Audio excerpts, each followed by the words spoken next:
So now we are going to discuss the preparation of alcohols. So alcohols can be prepared from the three categories of compounds. First category is alkene, second category is the carbonyl compounds, right? It's a common grouping जिसे हम कह सकते हैं carbonyl compounds because ketones and aldehydes, for example this is aldehyde and this is ketone and this uh, this is carboxylic group, right? सो इन सभी में कीटो groups हैं. हमारे पास एक एस्टर भी है, एस्टर भी इस क्लास में आता है, राइट.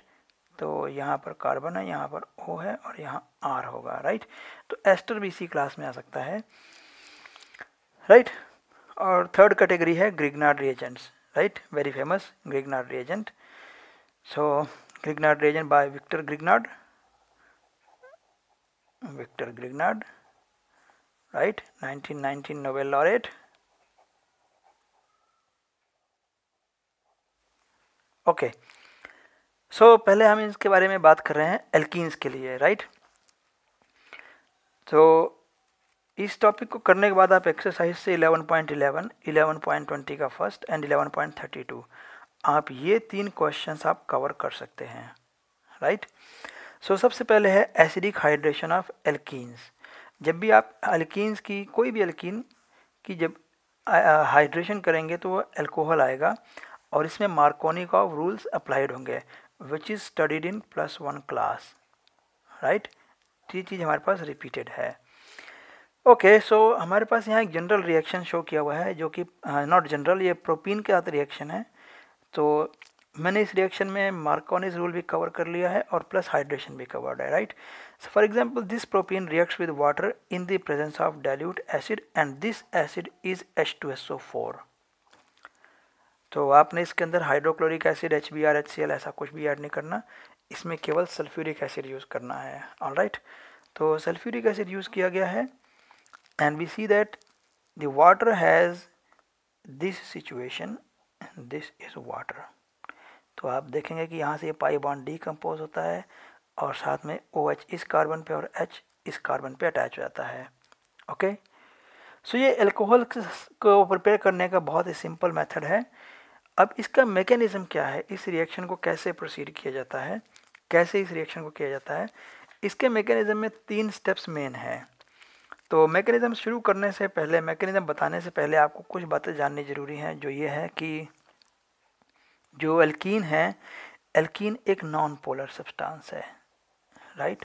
और वाटर एक पोलर सब्सटेंस है. तो एल्कीन कभी भी वाटर में डिज़ोल्व नहीं होगा, राइट.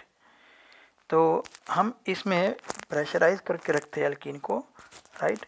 और हम इसमें एसिड भी यूज़ करते हैं क्योंकि एल्कीन वाटर में डिज़ोल्व ही नहीं होगा, तो एल्कीन वाटर से कभी रिएक्ट भी नहीं करेगा. तो there is no direct reaction of alkene and, right, no direct reaction.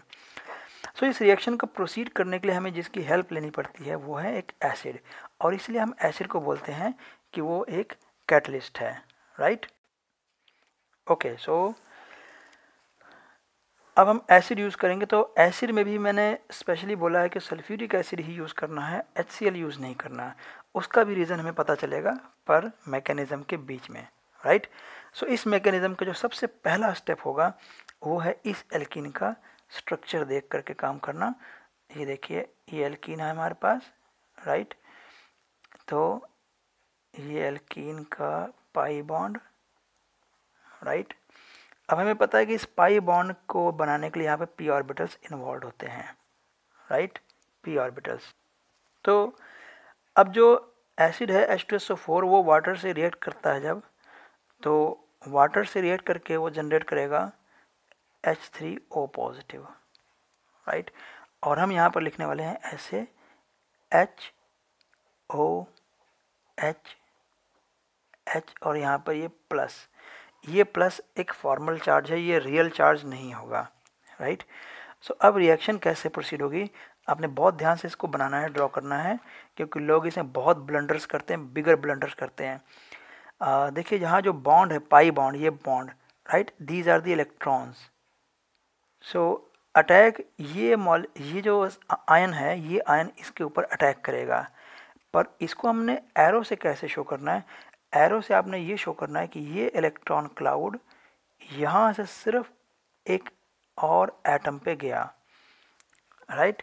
So arrows बड़े सिंपल है। एरोज आपको क्या शो करता है कि यहाँ से यहाँ पर 2 इलेक्ट्रॉन गए, 1 2। तो ये एरो कभी भी आपने इस तरह के वेकेंट स्पेसेस में या किसी बॉन्ड के ऊपर नहीं रखना, बिकॉज इसका मतलब इलेक्ट्रॉन जा रहा है। तो इलेक्ट्रॉन कभी भी बॉन्ड पे नहीं लैंड करेगा, वो हमेशा एटम पे लैंड करेगा, राइट। तो इस तरीके से हम शो करते हैं कि H मतलब hydronium ion will attack the alkene molecule, right. तो ये एरो क्या शो करता है? एरो अटैक नहीं शो करता है, एरो ये शो करता है कि भाई इलेक्ट्रॉन क्लाउड कहाँ से कहाँ ट्रांसफ़र हो गए, राइट। ओके, अब जैसा ये सिचुएशन ऐसा बना, तो अब देखिए ये वाला जो बॉन्ड है, ये इलेक्ट्रॉन ऑक्सीजन के ऊपर, ओके, वेरी सिंपल। अब इसको हम रिएक्शन को आगे देखते हैं कि क्या प्रोसीड हुआ, राइट। सो रिएक्शन में हमारे पास बना है CH3CH, राइट। यहाँ सिंगल बॉन्ड CH, यहाँ मैं लगा रहा हूँ इसको 2, राइट। और मेरे पास जो ये वाला H है, let us circle this H to identify, right. तो ये जो मेरे पास H है उसे मैं यहाँ पे ब्लैक सर्कल से शो कर रहा हूँ। ये वाला H वो यहाँ पर अटैच हो गया और ये बना एक कार्बोकेटायन, और ये प्लस इसके ऊपर चार्ज जो है वो नहीं है, वो फॉर्मल चार्ज है। अच्छा, दूसरा इसमें ऑप्शन हमारे पास ये भी बन सकता है कि आपके पास ये सिचुएशन कुछ ऐसी हो, जैसे कि ये वाली सिचुएशन हो, जिसमें कि H यहाँ पर अटैच हो जाए और ये बन जाए कार्बोकेटायन, राइट। क्योंकि ये है हमारे पास सेकेंडरी कार्बोकेटायन और ये है हमारे पास primary carbocation, and we know that out of primary and secondary carbocation in this situation secondary one is more stable, all right. So therefore the reaction will proceed with secondary one, right. So reaction secondary के साथ कैसे proceed होती है वो हम यहाँ पे देखते हैं। सबसे पहले हम इसको नाम देंगे, हमारे पास ये फर्स्ट स्टेप बनेगा और इसका नाम होगा प्रोटोनेशन, क्योंकि यहाँ पर इस एल्कीन मॉलिक्यूल के साथ में एक प्रोटॉन अटैच हो रहा है, तो ये प्रोटोनेशन होगा। ओके, साथ में एक बात ये भी मेंशन करना ज़रूरी है कि वाटर यहाँ से आउट हो गया, अभी वाटर आउट है। ओके, अब नेक्स्ट सिचुएशन है इस कार्बोकेटायन को अटैक करने के, राइट। तो सेकंड सिचुएशन में हम लिख सकते हैं, पहले इसका स्टेप बना देते हैं, न्यूक्लियोफिलिक अटैक, राइट। तो कैसे होगा? ये हमारे पास हो गया सेकेंडरी कार्बोकेटायन, और अब इस सेकेंडरी कार्बोकेटायन को ये वाटर मॉलिक्यूल अटैक कर सकता है, राइट। तो मैं इसको लिख सकता हूँ कुछ इस तरीके से, ऐसे करके, और यहाँ मुझे लोन पेयर शो करना ज़रूरी है, राइट। अच्छा, अब सिचुएशन ये भी समझने वाली है कि देखिए नोटिस करेंगे कि जो वाटर है, वाटर एक पोलर है और एल्कीन एक नॉन पोलर है। इसके कारण वाटर एल्कीन में ना तो डिज़ोल्व हो सकता है, ना एल्कीन इसमें डिज़ोल्व होगा, ना ही कोई रिएक्शन होगी।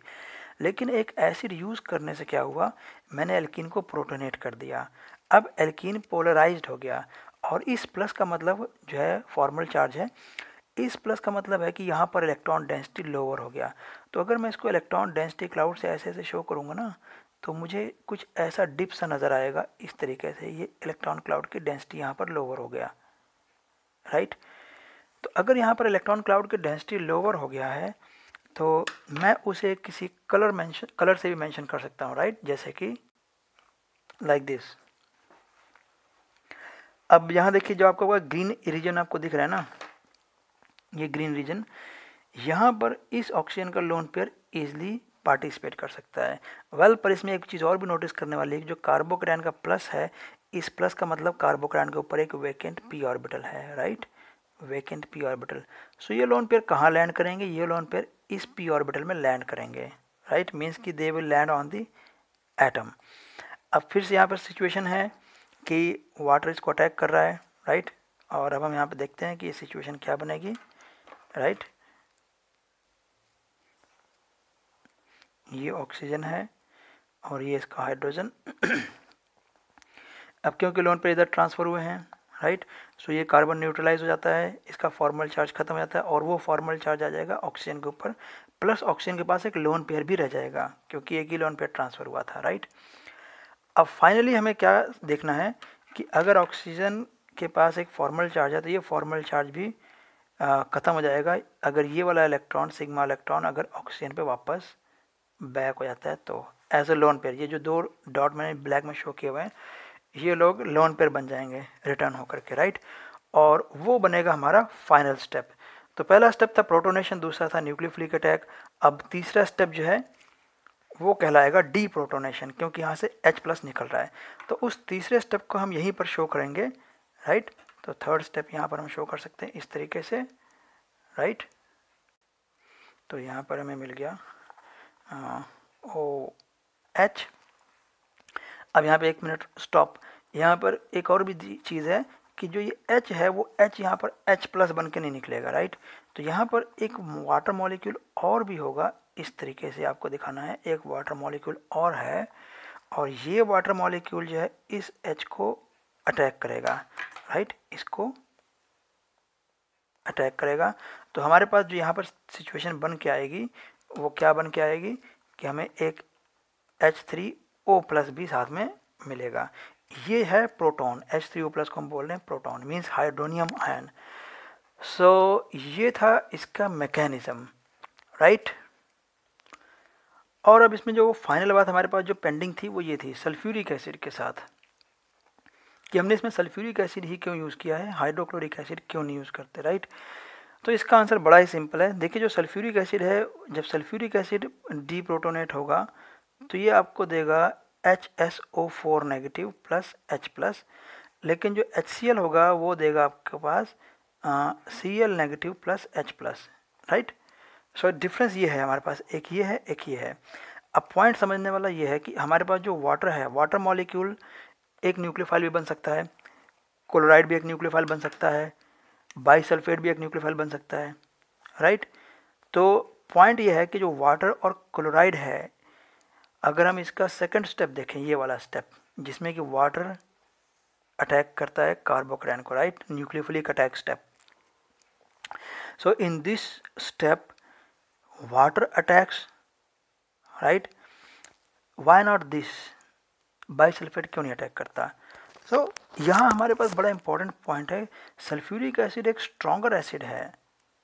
अगर ये एक स्ट्रॉन्गर एसिड है तो इसका कॉन्जुगेट बेस वीक, राइट। सो एक वीक बेस हुआ, ये वीक बेस भी है और इस केस में तो ये वीक न्यूक्लियोफाइल भी है। अब HCl जो है वो H2SO4 से वीकर एसिड है, तो क्लोराइड क्या हुआ फिर, एक स्ट्रॉन्गर बेस हुआ, और इस केस में ये इससे बेटर न्यूक्लियोफाइल भी है। इवन कि chloride is much better nucleophile than water. तो इसलिए अगर मैं यहाँ पर हाइड्रोक्लोरिक एसिड यूज़ करता हूँ तो हमें कुछ प्रोडक्ट ऐसे भी मिलेंगे जिसमें कि क्लोराइड इसको अटैक करके हेलो एल्केन भी बना रहा है, राइट। सो इसलिए आपके पास जब भी एल्कीन की हाइड्रेशन करनी हो तो हमेशा सल्फ्यूरिक एसिड का यूज़ करना है, राइट। और क्लोराइड के लिए ही आप HCl यूज़ करेंगे, ओके। सो अब हम इस पे कुछ बेस्ड थोड़े प्रैक्टिस क्वेश्चंस करते हैं। अब देखिए यहाँ पे ये प्रोपीन मॉलिक्यूल है and this propene molecule is going to react with water in the presence of dilute sulphuric acid. So what can be the result? The result is very simple. ये आपके पास प्रोपीन मॉलिक्यूल था, now it is a propane, और इस carbon पे mean secondary carbon पे आपने लगाना है हाइड्रोक्सिल ग्रुप, दैट्स ऑल। अब ये मेरे पास ये वाला मॉलिक्यूल है, राइट। तो इस मॉलिक्यूल में जो वाटर है उसका हाइड्रोक्सिल ग्रुप किस कार्बन पे अटैच होगा, फर्स्ट पे, सेकंड पे, थर्ड पे, फोर्थ पे, किस पे? तो मोस्ट ऑफ द टाइम इसका आंसर आता है कि सेकंड पे अटैच होगा, बट इसका जो रिज़ल्ट है, रिज़ल्ट आपको सरप्राइजिंग लगेगा। रिज़ल्ट इसका ये है, राइट, कि इसका जो हाइड्रोजन है OH ग्रुप है वो थर्ड पे लगता है यहाँ पर। अब ये हमारे पास समझने वाला केस है, ये इसमें मार्कोनीज रूल नहीं फॉलो हुआ, ऐसा क्यों है? वेल, इसको हम बोलते हैं proton shift reaction, right, H+ shift reaction. तो ये रिएक्शन कैसे होता है, इसका हमें थोड़ा सा मैकेनिज्म समझना चाहिए ताकि हम कॉन्सेप्चुअली और स्ट्रांग हो सके इस चीज़ को लेकर के, राइट। तो देखो, जब भी आपके पास ऐसा कोई सिचुएशन हो कि जिसमें आपके पास एक पाई बॉन्ड हो, राइट, और पाई बॉन्ड के जो नेक्स्ट कार्बन है वो कार्बन अगर टर्शरी है या क्वाटरनरी है तो हमें वहाँ पर ध्यान रखना पड़ेगा, क्योंकि हमने देखा था कि जो एल्कीन की हाइड्रेशन है उसमें कार्बोकैटायन एक इंटरमीडिएट बन जाता था, राइट। तो अब देखिए, इसका अगर हम मैकेनिज्म देखें तो इसमें क्या चेंज आ सकता है, राइट। जैसे कि वाटर दोबारा वही लोन पेयर, और आप यहाँ दिखाओगे ऐसे करके कि यहाँ H3O+ है, और no no no no, this arrow will go to H, ये गलत हो गया, राइट। तो अब हमें क्या मिलेगा इससे, एक सेकेंडरी कार्बोकैटायन जो कि ये है, और इसका एक H इधर ऐड हो गया प्लस वाटर बना। अब यहाँ पर देखने वाली बात है कि ये एक सेकेंडरी कार्बोकैटायन है पर इसके साथ में एक टर्शियरी कार्बोकैटायन है, राइट। सो यहाँ पर क्या है, एक शिफ्ट होता है, और इस शिफ्ट को हम ऐसे शो करते हैं, राइट।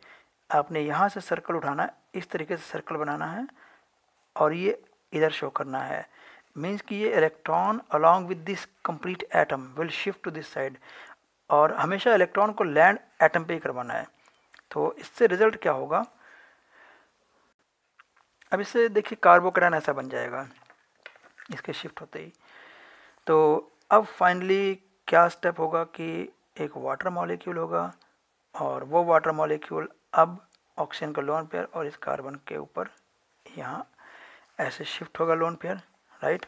तो इससे क्या बनेगा, CH3 CH2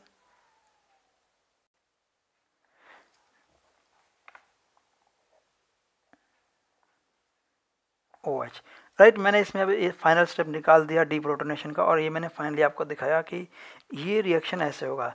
तो इसमें हमने क्या लर्न किया, what we have learn that if there is a pi bond and adjacent to that pi bond there is a tertiary carbon, then there is a shift, and this shift is known as, इस shift को हम बोलते हैं hydride shift, right, because H negative shift हुआ है, H along with these two electrons means hydride shift। well, एक इसमें खास क्वेश्चन है, सपोज कीजिए अगर ये H ना होता, यहाँ पर मिथाइल होता, CH3 होता, तो क्या होता, तो in that case there is a shift, we will call it methide shift, CH3 negative, methide shift, methide, right, methide shift. So therefore, why we have done this shifting, why shifting occurs, why we got this type of unexpected results, unexpected products, वो इसलिए unexpected products आए हैं because जो carbocation बन गया था, that carbocation was not stable because उस carbocation के जो एडजेसेंट कार्बन था वो ज़्यादा बेटर स्टेबलाइज हो सकता था। तो यहाँ पर कंपटीशन हुआ है, राइट। देखिए किस चीज़ का कंपटीशन है, अगर मैं यहाँ वाटर मॉलिक्यूल को एक्सपेक्ट करता हूँ कि वाटर मॉलिक्यूल भी इसको अटैक करेगा, इस पॉजिटिव को, राइट, और आप देखते हैं कि यहाँ से हाइड्राइड भी शिफ्ट हो रहा है, राइट। तो दोनों में कंपटीशन है कि पहले कौन बाजी मारेगा, राइट। अब क्योंकि ये तो इसके जस्ट एडजेसेंट है, इसकी जो बॉन्ड लेंथ है वो वही 140 के अराउंड इस पिकोमीटर्स में होगा, तो इसको यहाँ से ज़्यादा देर नहीं लगनी था शिफ्ट होने में, लेकिन इसे तो बॉन्ड लेंथ से ज़्यादा। सो नेक्स्ट मेथड है जो हमारे पास वो है hydroboration oxidation method for the preparation of alcohols, right. So इस रिएक्शन में हम डाइबोरेन का यूज़ करते हैं, और डाइबोरेन एक स्टेबल कंपाउंड है, बट डाइबोरेन क्योंकि लिटिल बिट इक्विलिब्रियम में थोड़ा सा BH3 भी बना लेगा, 100% ये कभी नहीं बनेगा, रूल्स ऑफ इक्विलिब्रियम, राइट। सो जो BH3 है, वो जो BH3 जो इसका डिसोशिएटेड पार्ट होगा B2H6 का, ये BH3 एक एल्कीन से कंबाइन होता है। तो हमने उनको शो कैसे किया है, मैंने डायरेक्ट यहाँ पे प्रोपीन ले लिया, राइट। तो हम देखते हैं कि जो ये प्रोपीन है, इस प्रोपीन के पास यहाँ पर ऐसे ही p ऑर्बिटल्स होंगे, इस कार्बन के पास ये p ऑर्बिटल्स होंगे, राइट। और ये p ऑर्बिटल जो है आपस में ओवरलैप्ड होंगे इस तरीके से। सो इस p ऑर्बिटल के साथ में इस बोरोन के साथ में बॉन्डिंग हो जाती है, राइट। और इसे हम ऐसे शो कर सकते हैं जैसे कि आप इस मॉडल में देख रहे हैं। यहाँ पर मेरे पास इस मॉडल को पहले इसके साथ मैच करते हैं। देखिए ये मिथाइल ग्रुप मैंने यहाँ पर शो किया, वो ये मिथाइल ग्रुप है, ये CH ग्रुप हो गया C और ये उसका H, यहाँ CH2 है, ये C और ये 2H CH2 और साथ में ये p ऑर्बिटल्स हैं, right. Same lobes same lobes. अब जो डाइबोरेन है, डाइबोरेन कुछ इस तरीके से इसके ऊपर कंबाइन करता है, कुछ ऐसे, राइट। ये आप इसको डाउन से भी शो कर सकते हैं, ऐसे, इस तरीके की सिचुएशन में जो मैंने यहाँ पे शो किया हुआ है। तो आप देखते हैं कि जो बोरोन है वो इस कार्बन से बॉन्डेड हो जाता है और ये हाइड्रोजन इस कार्बन से बॉन्डेड हो जाता है, ओके। सो इस तरीके से क्या होता है सिचुएशन में कि बोरोन जब इस हाइड्रोजन से इस कार्बन से बॉन्डेड होगा और इसका एक हाइड्रोजन इससे बॉन्डेड होगा, तो आपको यहाँ पर एक टेट्रासाइक्लिक इंटरमीडिएट नज़र आता है, 1 2 3 4 1 2 3 4, ये टेट्रासाइक्लिक इंटरमीडिएट बन जाता है जो हमने यहाँ पे शो किया हुआ है, राइट। ओके, सो अब इसके बाद क्या स्टेप होगा, इसके बाद ये जो ग्रुप है ये हाइड्रोजन इस कार्बन से जुड़ जाएगा और बाकी के जो ग्रुप है पूरा का पूरा वो बोरोन से अटैच हो जाएगा इस तरीके से। फाइनली क्या है कि जो इसके जो दोनों हाइड्रोजन बचे हुए हैं, ये दो हाइड्रोजन भी रिप्लेस हो जाएंगे, राइट। यहाँ पर हम दोबारा दिखा रहे हैं कि हमने प्रोपीन दोबारा ऐड किया और 2 मॉलिक्यूल्स ऐड किए और 2 मोल्स ऐड किए, राइट। सो हमें क्या रिजल्ट मिलेगा, CH3 CH2 CH2 होल 3, ये 2 और एक ये प्लस बोरोन। सो इतना करने के बाद हमने इसकी हाइड्रोलिसिस करनी है बोरोन की, राइट। तो जब इसकी आपने हाइड्रोलिसिस करनी है तो उसके लिए आपने जो सब्सटेंस यूज़ करना है वो है hydrogen peroxide, right, along with basic medium. तो रिएक्शन का इसकी बाद का जो मैकेनिज्म है वो हमारे लिए इम्पॉर्टेंट नहीं है क्योंकि रिजल्ट इसका बहुत ही सिंपल है। ये है हाइड्रोजन पेरोक्साइड का मॉलिक्यूल, राइट। और आप इस मॉलिक्यूल को जो है इस तरीके से क्लीव कर लेंगे तो आपको मिलेगा एक एल्कोहल जो कि होगा 1 प्रोपेनॉल इस केस में, राइट। और इसके 3 मॉलिक्यूल्स मिलेंगे प्लस हमारे को मिलेगा BOH whole thrice means boric acid, right. So अब इस रिएक्शन का जो मेन पॉइंट समझने वाला वो इसका कंपैरिजन है हाइड्रेशन ऑफ एल्कीन के साथ। हमने हाइड्रेशन ऑफ एल्कीन में देखा था कि इस प्रोपीन से आपके पास बना था वो प्रोडक्ट एल्कोहल का जो मार्कोनीज रूल के अकॉर्डिंग आया था। अगर आप यहाँ पर रिजल्ट देखें तो यहाँ पे जो प्रोडक्ट आपके पास आया है वो एंटी मार्कोनीज के अगेंस्ट आया है। so, सबसे पहला इसमें इम्पॉर्टेंट पॉइंट ये है कि इसमें एंटी मार्कोनीज प्रोडक्ट बनेगा। दूसरा इसमें ख़ास पॉइंट ये है जो नोटिस करने वाला है कि इसमें हमारे पास ट्रांजिशन स्टेट आता है, ट्रांजिशन स्टेट, ना कि intermediate, no intermediate, right.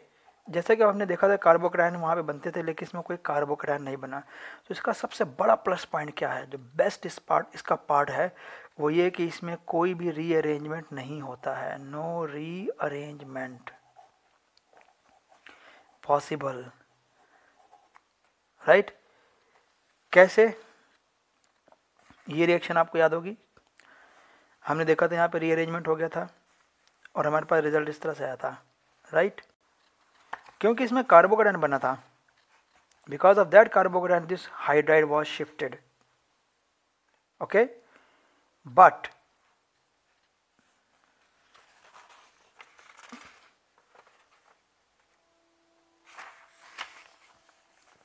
Now we will discuss this carbonyl compounds. So alcohols हम कार्बोनिल कंपाउंड से भी बना सकते हैं। For example reduction of aldehydes and ketones. यहाँ पर आप देखेंगे कि आपके पास एक एल्डिहाइड ग्रुप है जिसमें कार्बोनिल ग्रुप लगा हुआ है, कीटोन में भी कार्बोनिल ग्रुप लगा हुआ है। तो यहाँ पर हम रिडक्शन के लिए यूज़ करेंगे hydrogen with Palladium right, solvent ether, तो ये सीधा अल्कोहल में कन्वर्ट हो जाएगा। ऐसे ही कीटोस भी कन्वर्ट हो सकते हैं अल्कोहल्स में। ओके, सो यहाँ पर हमें जो यहाँ रिड्यूसिंग एजेंट दे रखे हैं lithium aluminium hydride and sodium borohydride, इनमें से जो नोटिस करने वाला पॉइंट ये है कि जो लिथियम एल्यूमिनियम हाइड्राइड है वो आपने हमेशा ईथर में यूज़ करना है और इसको आप अल्कोहल में भी यूज़ कर सकते हो। सेकेंड थिंग ये है कि जो लिथियम एल्यूमिनियम हाइड्राइड है ये स्ट्रॉन्ग रिड्यूसिंग एजेंट है और ये वीक रिड्यूसिंग एजेंट है। ये क्यों वीक है, ये क्यों स्ट्रॉन्ग है, वो हमें यहाँ से पता चलता है राइट। अगर आप इन पे गौर करें तो आप देखेंगे कि lithium aluminium sodium boron means इसका जो बाहर वाला आयन है वो स्मॉल है, अंदर वाला आयन का साइज़ लार्ज है। इसके बाहर वाले आयन का साइज़ लार्ज है और अंदर जो ये बोरॉन हाइड्राइड है इसका बोरॉन का साइज़ छोटा है सोडियम के कंपैरेटिवली। अब इसका इम्पैक्ट क्या पड़ता है, देखो अगर मेरे पास एल्यूमिनियम और हाइड्रोजन है, बोरॉन और हाइड्रोजन है, तो मैं समझता हूँ कि बिकॉज एल्यूमिनियम का साइज़ लार्जर है, बोरॉन का साइज़ स्मॉलर है, तो लार्जर साइज़ होने से बॉन्ड लार्ज होगा। बॉन्ड लार्ज मतलब bond weak, bond short means bond strong. तो दैट मीन्स कि इसका जब हाइड्रोजन ही नहीं इसका इजीली रिलीज हो रहा है as compare to aluminium hydride के, सो डेफिनेट सी बात है कि एक वीकर रिड्यूसिंग एजेंट हो जाएगा। तो इसलिए सोडियम बोरोहाइड्राइड एक वीकर रिड्यूसिंग एजेंट है। लेकिन आप लिथियम एल्यूमिनियम हाइड्राइड को ध्यान रखें कि लिथियम एल्यूमिनियम हाइड्राइड और बोरोन हाइड्राइड दोनों ही हाइड्राइड डोनर्स हैं, हाइड्राइड डोनर्स हैं राइट। सो इनकी रिएक्शन जब भी आप करें तो कभी भी प्रोटॉन वाले सॉल्वेंट जैसे कि वाटर हो गया, अल्कोहल हो गया, उसका यूज़ ना करें, क्योंकि जो ये हाइड्राइड है, हाइड्राइड एक स्ट्रॉन्ग बेस भी है और जब भी आप इसको कोई भी सॉल्वेंट यूज़ करेंगे, चाहे वो ईथर है, चाहे वाटर है, चाहे अल्कोहल है, ईथर नहीं, जिसमें भी हाइड्रोजन ऑक्सीजन से डायरेक्टली अटैच्ड है जैसे वाटर में भी और इथेनॉल में भी, तो हमेशा इसमें हाइड्रोजन गैस रिलीज हो जाएगी और ये बन सकता है एक्सीडेंट का कारण भी। लेकिन सोडियम बोरोहाइड्राइड क्योंकि वीकर है, क्यों वीकर है, बिकॉज बोरोन और हाइड्रोजन का बॉन्ड स्ट्रॉन्गर है, सो इसलिए आप सोडियम बोरोहाइड्राइड के लिए आप इथेनॉल या प्रोपेनॉल का सॉल्वेंट के तौर पर यूज़ कर सकते हैं, बट लिथियम एल्यूमिनियम हाइड्राइड के लिए कभी नहीं कर सकते। सो यहाँ पर देखिए एग्जांपल अब मैंने दे रखा है, यहाँ देखिए एक 1 2 3 ये प्रोपेनल है, इसके रिडक्शन से क्या बनेगा 1 2 3 और ये थर्ड कार्बन पे बनेगा अल्कोहलिक ग्रुप। ऐसे यहाँ देखो ये दे रखा है ब्यूटेनोन 1 2 3 4, तो ब्यूटेनोन अगर है विच इज़ ए कीटोन तो आपने सेकेंड वाले पर सिर्फ अल्कोहलिक ग्रुप लगाना है राइट। तो इसके साथ रिलेटेड क्वेश्चन जो एक्सरसाइज में है वो है 11.21। इसके अलावा हमारे पास जो कार्बोनिल कंपाउंड्स है उसमें है carboxylic acid and asters.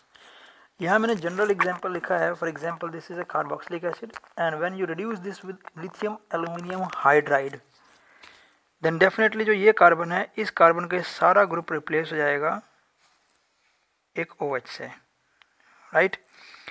Similarly अगर आपके पास एस्टर है तो एस्टर में यहाँ से बॉन्ड क्लीव हो जाएगा और इस बॉन्ड के क्लीव होने पर आपके पास एक ये वाला अल्कोहल बनेगा और एक ये अल्कोहल बनेगा राइट। इसकी एग्जांपल यहाँ दे रखा है जैसे कि फॉर एग्जांपल प्रोपेनोइक एसिड है तो ये प्रोपेनॉल बन गया और ये इथाइल ब्यूटेनोइट है तो इसका बॉन्ड यहाँ से हम क्लीव कर देंगे तो आपके पास आएगा ethanol and propanol, ethyl propanoate, not ethyl butanoate, it is ethyl propanoate. Okay, now final preparation is from Grignard reagents. Well Grignard reagent के लिए बहुत ही इंपॉर्टेंट है कि आपको एक बात बहुत ही सिंपल पता हो, वो ये कि जो ये पार्ट है जिसको हम अल्काइड बोलेंगे राइट, अल्काइड, अल्काइड, अल्काइड नॉट अल्काइल। जो अल्काइड पार्ट है वो एक बहुत ही स्ट्रॉन्ग बेस है, स्ट्रॉन्ग बेस राइट। क्योंकि अगर जैसे मेरे पास ये सपोज मीथेन है और मैं मीथेन से एक्सपेक्ट करूं कि मीथेन H+ दे दे और प्लस मिथाइड बना ले, तो मुझे पता है मीथेन इस तरीके से अपने आप नहीं करता है। लेकिन अगर मैं मिथाइल इस तरीके से बना लेता हूँ, राइट, तो ये जो मिथाइल होगा, ये मिथाइल क्या करेगा, मिथाइल वापस बैक, मीन्स ये एक स्ट्रॉन्ग बेस बनेगा। हम लोगों ने लॉरी ब्रॉन्स्टेड कॉन्सेप्ट पढ़ा हुआ है +1 में, तो उसके अकॉर्डिंग अगर ये एक वीक एसिड है तो ये एक स्ट्रॉन्ग कॉन्जुगेट बेस बनेगा। तो यहाँ पर इसी स्ट्रॉन्ग कॉन्जुगेट बेस का इस्तेमाल हो रहा है, राइट। और इस हमेशा इस केस में आपने ईथर ही यूज़ करना है, क्योंकि ये स्ट्रॉन्ग कॉन्जुगेट बेस है, इसको एक H+ चाहिए। ये H+ ले सकता है एल्कोहल से, ईथर से, या किसी और कार्बोक्सिलिक एसिड से, किसी भी एसिड से। तो अगर आप इसको H+ नहीं सप्लाई करते हैं, कोई ऐसा रिएजेंट मत ऐड करिए इसमें।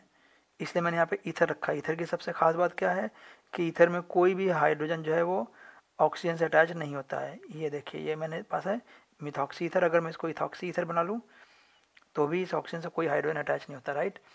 तो जिस कारण से ईथर एक बेटर सॉल्वेंट होता है, right. So now we are going to discuss some of the questions which are very easy.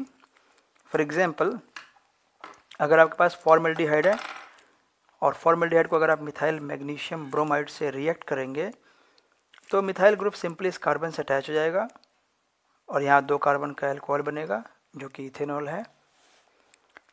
यहाँ देखिए मेरे पास प्रोपेनल है और इसमें ये इथाइल ग्रुप अटैच होगा। तो कार्बोनिल कार्बन से अटैच करना इथाइल ग्रुप को और कार्बोनिल ग्रुप को एल्कोहल में कन्वर्ट करना है, राइट। सो ये बनेगा हमारे पास एक सेकेंडरी एल्कोहल। ऐसी अगर एसीटोन है और एसीटोन में अगर मिथाइल मैग्नीशियम ब्रोमाइड रिएक्ट करेगा फॉलोड बाय हाइड्रोलिसिस ऑब्वियसली, तो ये जो मिथाइल ग्रुप है ये इस कार्बोनिल ग्रुप से अटैच हो जाएगा और कार्बोनिल ग्रुप एल्कोहल में कन्वर्ट होगा। अगर एस्टर से रिएक्शन होगा तो एस्टर का केस में आपके पास जो इसका एल्कोक्सी पार्ट है एस्टर का, ये लॉस्ट होगा, राइट। और जो आपका बचा हुआ पार्ट रहेगा उस पर ये डबल ऐड होगा, डबल। तो CH3 एक बार इसका हो गया और 2 बार इसका मिथाइल ऐड होगा। एक बार यहाँ पर ऐड हुआ है, राइट, ये वाला, और फिर एक बारी और ऐड हो गया, राइट, ऐसे। तो जब एस्टर होगा तो एस्टर में Grignard reason 2 times alkyl part को डोनेट करेगा, right. So that was the preparation from Grignard region. Now we have in-text questions regarding this, okay. So that is question number 11.2. Structure and IUPAC names of the products from catalytic reduction of butanol. So here is the butanol, and when you reduce it with hydrogen palladium, we get definitely 1 butanol or butane 1-ol. Simple. Hydration of propene in the presence of dilute sulfuric acid. So hydrolysis of alkene हमने पढ़ा हुआ है, hydration of alkenes पढ़ा हुआ है. So this is propene. According to Marconi's rule, OH should be attached to the secondary carbon, right? No change in carbon length. So this is propane 2-ol. And the reaction of propanone means acetone with methyl magnesium bromide followed by hydrolysis, that we have already discussed previously. Alright, so that was all about the preparation of alcohols.